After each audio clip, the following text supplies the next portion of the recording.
আমাকে ছেড়ে দে, নয়তো তোরে সব থেকে যন্ত্রণাদায়ক মৃত্যু দেব।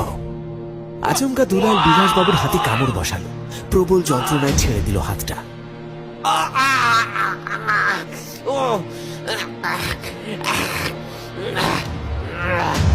দুলাল ছুটে পালিয়ে আসে সেখান থেকে।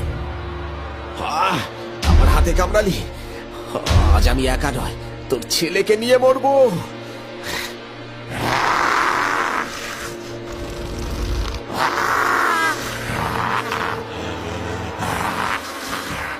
কথা শেষ করে যেই না বিলাসবাবু দুলালকে লক্ষ্য করে গুলি করতে যাবে, ঠিক তখনই দয়াল তার হাতগুলো বাড়িয়ে দিল বিলাসবাবুকে লক্ষ্য করে, আর হাত থেকে বন্দুকটা মাটিতে পড়ে গেল। রীতিমতো বিলাসবাবু এখন শূন্যে ভাসছে। আজ তোকে সব পাপের মর্মান্তিক মৃত্যু দেব। আমায় ছেড়ে দে, আমি এই কাজ বন্ধ করে দেব।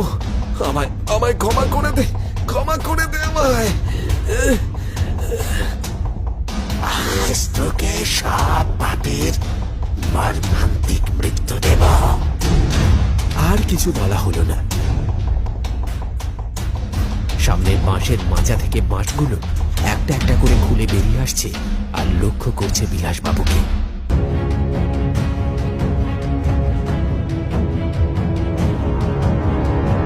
নিমেষের মধ্যে ছুটে গেল বিলাসবাবুকে লক্ষ্য করে, আর এফোড় ওফোড় করে দিল বিলাসবাবুর শরীরটা।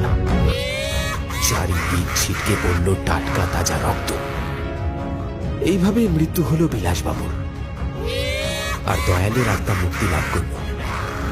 মানুষ অসৎকর্ম মানুষের পাপের ঘড়া পূর্ণ করে, আর তাকেই সেই পাপের ফল ভোগ করতে হয়।